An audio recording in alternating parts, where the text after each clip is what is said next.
everybody. Welcome to the Sally Ellen podcast. As you know by now, I use this platform as a format for people to come and share their stories of resilience. And today, I have a very special person on my show. I met her a few weeks in Utah, and it was, I believe, and she did too, it was a divine appointment. And she got to share a little bit of her story with me. And boy, was I floored by her resiliency and all that she's accomplished so far. So I want to welcome my friend Angellee Koerner. And Angellee is a mom of 5. You'll never know. And she has the best hair in the world, by the way. She's been married for 22 years. She's a life coach and a health and wellness coach. And Angellee, welcome. I'm so happy to have you on the show today. Thank you so much. It's such a pleasure to be here. Yes, yes. So when we met, actually, we met on a hiking trail in Utah. What was the name of that trail? It was up Big Cottonwood Canyon in Salt Lake City, Utah, and it was around a beautiful lake. And I don't remember the name of it, Silver Lake or something like that. Yes, yeah. Beautiful. But it was so beautiful. And Chris and I, my husband and I, had stopped to take our breath because it was a long climb up. And we met Angellee and her husband Kyle, and we just said we'll take 2 minutes, talk with them, and then the conversation went from a level 1 to a level 4 in less than 2 minutes. And so Angellee, I'm really excited for you to share your story with us today. Where do you want to start? Well, I feel like looking back at my life, I've come to really truly believe that our lives, all the hard things we go through, are by design, and it's because our lives are working for us to our advantage, not against us. And so, the hard things that I really went through in my childhood, I think is where the best place to start, because you'll understand maybe where I'm at today a little bit better, and why it's important, why it's a big deal, I think, to be where I'm at today, the things I've overcome. And maybe every single one of you that are on here can relate to the challenges that you've had to face and overcome from childhood and adolescence and all of that. That's amazing. That's awesome. And I think it's a good place to start, set that foundation. So share with us a little bit about your childhood. So, as a child, I grew up in a very large family with a lot of kids.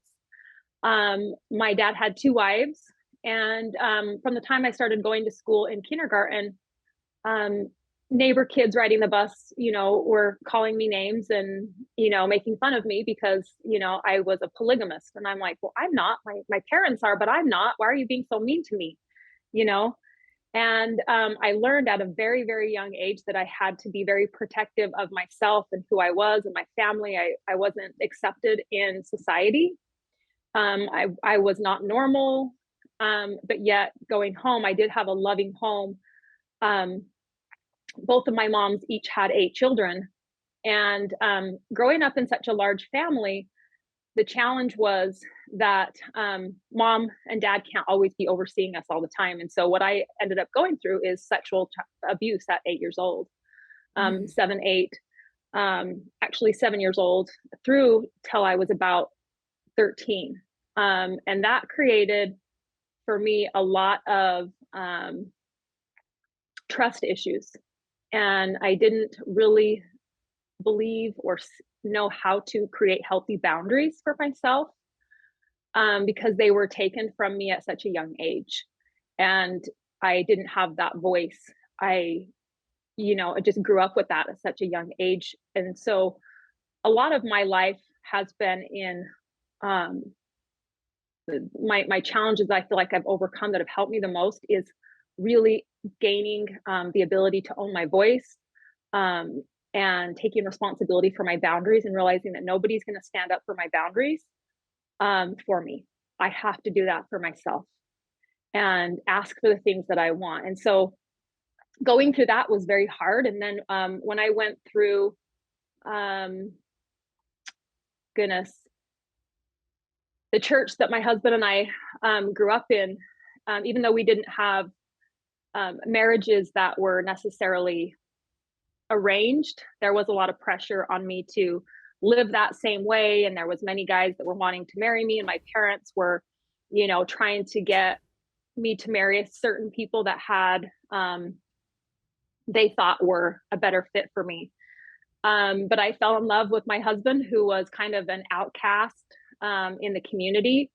And this is where, again, I had to own my voice and create boundaries for myself of like, no, I'm not going to marry who you're wanting me to. I'm going to marry the person that my heart is telling me to. And I went to our so-called prophet at the time and said, this is what I'm going to do. And he said, you're not going to have our blessing if you choose to marry this person. You will never be able to receive all of God's blessings and go to heaven and like all of these things.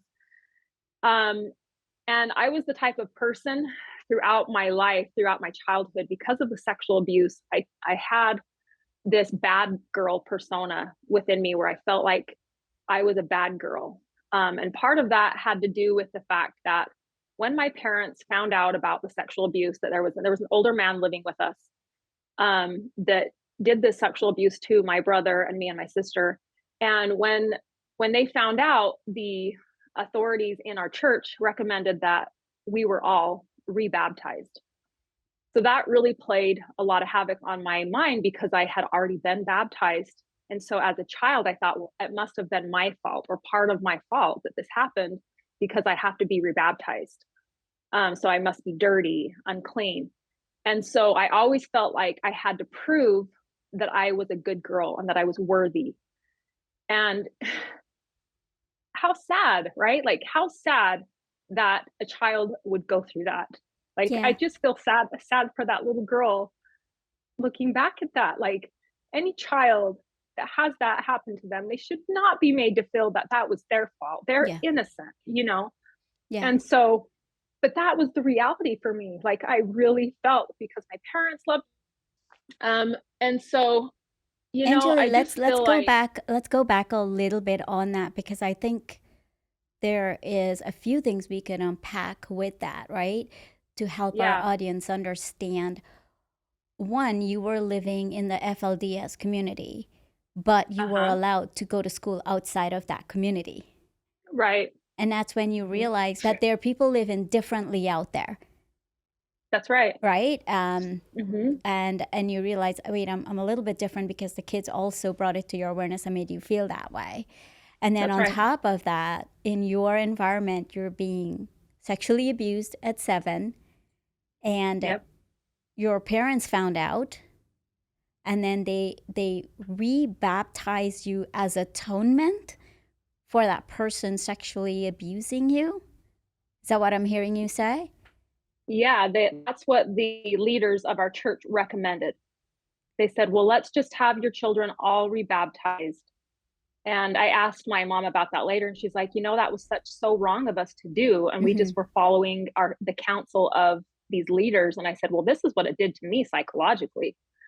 It made me feel like it was my fault Mm-hmm. Mm-hmm. because you had just taught me that baptism and what that meant was making you clean and pure and all these kinds of things. And I said, so to do that again was like, of course, that's going to make me feel like this was my fault. Yeah, And she's like, yeah, oh my goodness. Yeah.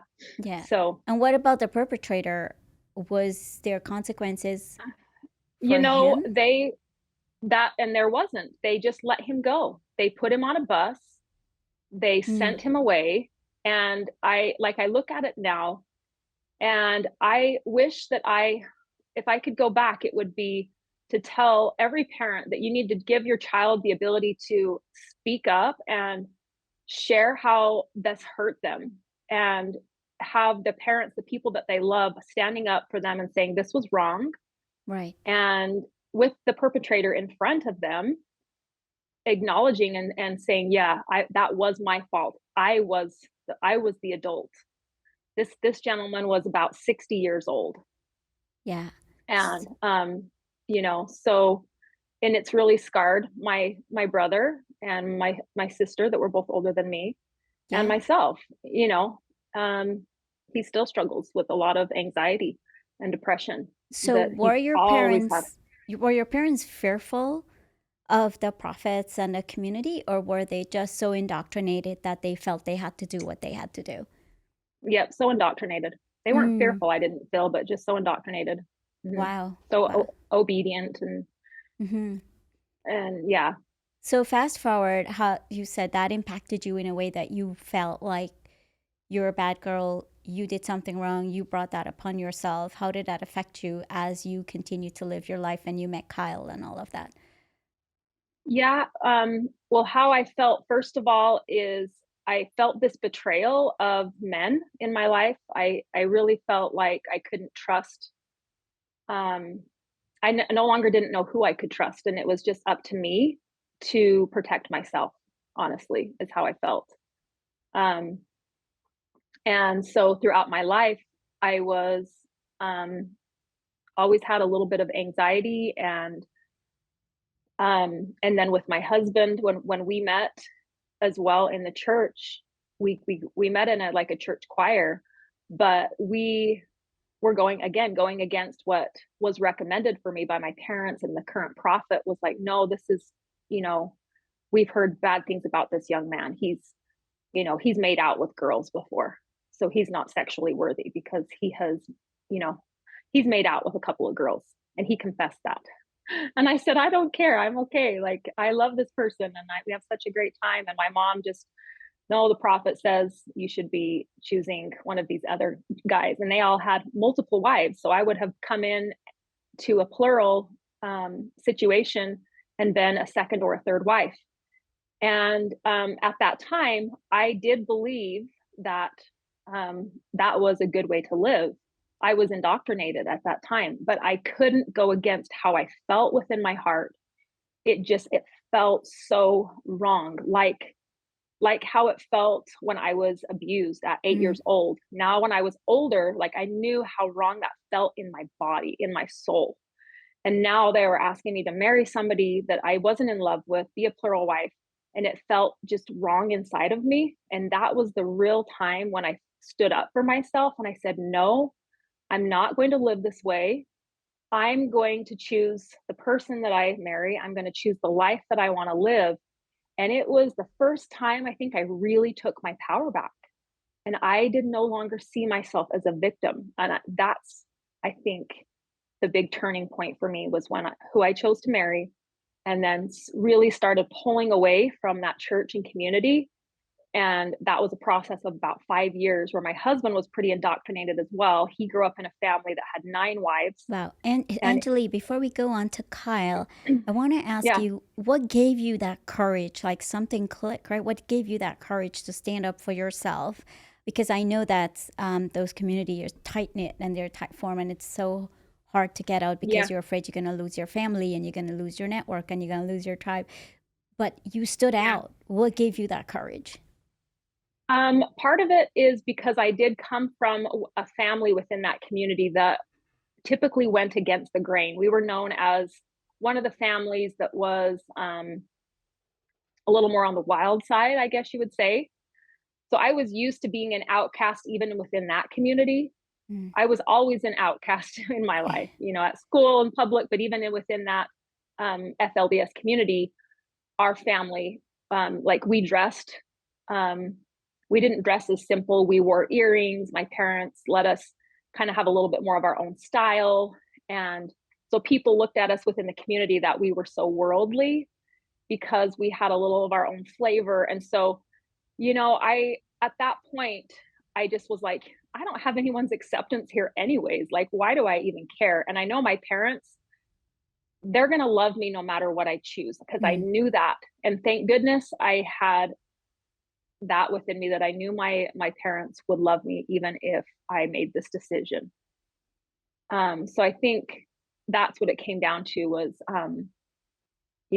I was going to start something new, but I would still have that love. Strong And resilience. Yes. that's not always the case, but Yeah. you Yeah. know, but there still was some of course within my family and a lot of my extended family that was like, disappointed in who I was choosing to marry and what I was Hmm. choosing to do.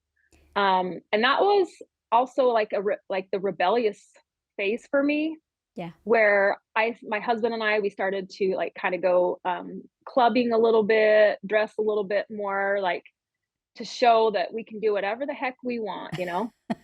Yeah. So you had started telling us about Kyle and his family and how all that played out. Share a little bit about that.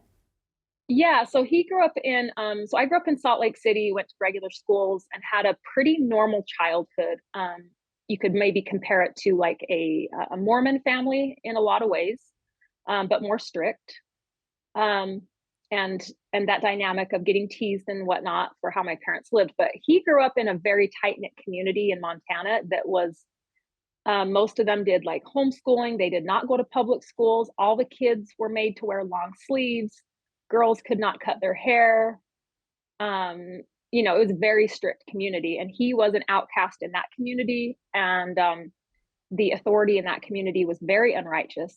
And the leaders' kids would get away with things, and they would all get in trouble. And if the kids had the right last name, they would get swept under the rug. And Mm. him and his brothers and a lot of the other kids that did not have that right last name had a lot of severe consequences for things that a lot of teenage boys do, mischievous and sneaking out at night and, whatever. And so he saw the, for him, justice and integrity is at the top of his list of priorities when it comes to who he wants to be and who he will allow himself to be involved with. If he sees breaches of integrity or manipulation, it he won't allow himself to be around people like that because it created so much pain in his life. Wow. So how did you guys meet and what happened after that? Well, yeah, so we met. He moved from Montana to Salt Lake and started coming to church at the FLDS community and church that I was in Salt Lake. And we met at a church choir. He was the outgoing, really funny one, cracking jokes, and I was super serious, very introverted and self-conscious. And he would get me out of my comfort zone. He'd make everybody laugh, and he just didn't really care what people thought. He was so used Mm. to as well, um, not ever having anyone's approval that he eventually was like, I don't really care if I have anyone's approval. And so he would, make jokes and all of that. And I loved the freedom I think that he showed of in his expression of joy and being silly and all those things. And I think I needed that in my life. And yet he was so kind and so respectful and all of these things. And so but it was a process for us to get married. Like I said, we didn't have approval from my parents or leaders there, so we stepped away from that religion. And once we got married, we decided we we wanted to have skills to work through and have a positive, good relationship. And I think it was a God thing where we had a friend talk to us about a retreat that he had went to and how it changed his life. He had also come from a very abusive FLDS background in southern Utah that was um, a, it was abusive compared to what mine was. They were definitely made to marry who they were supposed to marry at age like 13, 14. In those communities, they wore the buns and the dresses and all the things, which it was not like that for me. And he was sharing his story and he's actually my brother-in-law now. He ended up marrying one of my sisters. And it was so great to hear his story about, feeling empowered and, how he could choose something different in his life and all these different things that he learned. And I was like, wow, I want to go experience that. That sounds amazing. So my husband and I did. We went to Ventura, California, to a 10-day retreat in July of 2007, and we went for the 3-day introductory, and we loved it so much. We stayed to become certified. We stayed for another full 7 days for the to become certified life coaches, and then we had to go back for another full 10 days to finish that. So it was a lot of money and a lot of time intensive for 10 days in a row, twice. But it was so impactful for us in how it helped us to relate to ourselves and allow ourselves to process so much hurt, so many deep emotions that we didn't know what to do with, and how to let those go and not take that on for the rest of our life. To forgive, to take responsibility for our lives moving forward in a positive way. It was just exactly what we needed for ourselves. And I mean, goodness, I don't know where I would be today without those tools and those skills. I use them every day. 15 years now since we went through that certification, and use them in our life with our 5 kids. And we've been through some tough things in our relationship. I'm sure all of you that have been married for very long, you come up against some of your hardest things with the person that you love, and the skills that we learned there of, are we committed to this relationship? Are we committed to learning, or are we more committed to being right? And um, being on that victim, villain, hero triangle. And I no Yeah. longer choose to see myself as a victim in life. When I finished that certification, that was one of the most empowering things to realize, is that when you play life on the triangle, you give your power away, Mm. and you no longer see yourself as a creator in this life, and that you have the power to create what you want. You see yourself as a victim. And that was to pull myself out of that, or to be able to see myself on that drama triangle going, oh my gosh, I am seeing myself as a victim, or oh my goodness, I'm playing out the villain here, or oh my goodness, I spend most of my time being a hero Yeah, because that I was want to go. yeah. That And that was me. That honestly, I was the hero because I saw everybody else in the world was victims or villains, and I needed to go save people. And when I started to surrender and let go and trust God and the universe again, which was very hard for me to trust, because I, from such a young age, was like, nope, I don't trust God. In fact, I hate you. I don't even think you have anyone's best interest. You're just here to let all the worst things happen, and you care nothing about. So I don't trust you. I don't trust men. I don't trust anybody. So when I started to trust again and realize that I didn't have to go hero everybody, that they were having the right experience for them, and that at any point they could choose back into seeing themselves as a powerful creator in this life, and they can create what they want, and they can let go and forgive. And it's a process, though. It doesn't happen overnight. yeah, Angellee, that's the next question I was going to ask you. Um, thr- how did you work through everything you've been through? But it seems like you've answered it. It was through that retreat, and continuing after that retreat and getting certified and learning how to live your life to the fullest, not to be Yeah, right and not to be a victim, but actually to be a victor and live successfully. yes, that's exactly. And you know, that was the beginning, the turning point 15 years ago. I'm 43 today. But in 2007, that was really the beginning of a new life for me.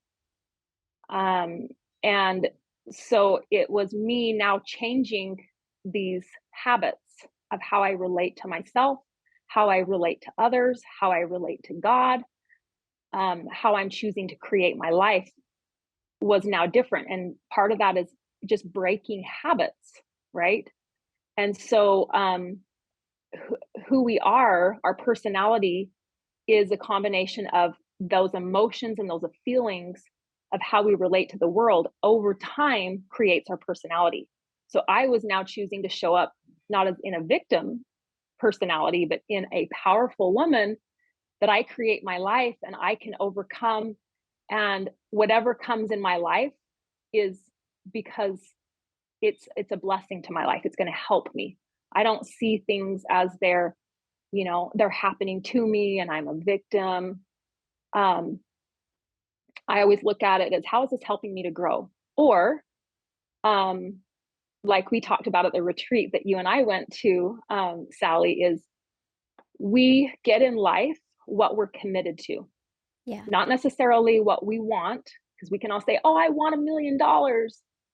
Okay, well, that's great that you want that, but are you committed to, do you actually know what it will take to create $1 million? Or do you know what it actually will take to create a healthy relationship that you see other people having, what will that take? And sometimes you don't even know it will take, you know? I want that healthy relationship. I want a family that functions healthy, where I empower my children and give them their voice and help them to develop their skills, talents, gifts in a way where they see me happy, having a great relationship as well. That was just a dream. I didn't even know how to create that at first because I didn't see it. Yeah, that was Um, actually a really powerful exercise because yeah, it really impacted me because I've never done something like that before. You and Kyle started yeah, it with having us say, I committed to being unhealthy instead of I committed to be healthy. And I'm like, what is this? But in the end, we really got it. So tell us some of the yeah. ways you and Kyle are helping people now through your experiences and then through these, the certifications that you've gotten and the retreats that you're doing. Yeah. So, at the retreat, I think one of the big turning points for an individual is when they do an exercise like we had you all do, which was take whatever situation that you have in your life that you're unhappy with, and you want to have changed, and you actually have to say out loud, this is what I'm committed to. I am committed to being 50 pounds overweight. If that's the reality of the situation right now, or maybe you're in a relationship that is a lot of yelling and screaming, but yet you love this person and you want to have a healthy relationship, you just don't know how, then we would have you say, today is Tuesday, October, such and such, and I'm committed to living in a relationship that's unhealthy. I'm committed to living in a toxic home, whatever it is, or I'm committed to being 50 pounds overweight. And because that's the reality, Right. it really is. And until you have a different result, you don't have the result to prove that you're committed to that yet. And so just allowing somebody to have the feeling of how that feels and then to shift and make a new commitment. And I think that you could feel the difference in your body when we did that exercise with you, that you felt stuck and you felt sad and heavy of like, oh my goodness, this is what I'm committed to. Yes, and this is what I've been doing. Um, but it's empowering because you now know that you have the ability to create something different when you make a new commitment and say, now I'm committed to to living in a body that is fit and healthy and vibrant, weighing 150 pounds or whatever that weight is for you. I commit to living in a healthy body at this weight. I commit, right? So when you say I commit, you don't necessarily have the path laid out in front of you. You don't know exactly the steps, but at least you're embodying that commitment. And now the way, as long as you stay committed to that and then get curious and go, okay, now I wonder what it's going to take for me to achieve that result. I wonder who I need to talk to. I wonder what is actually what I'm doing today that's continuing to hold me back. So when you start to make those commitments, then the way reveals itself. Wow. But you have to be committed first, Yeah. or the universe does not bring you piece by piece the way for you to get there. Right. So, Um, where can people find information on your next retreats and what you're doing, and if they want coaching in this?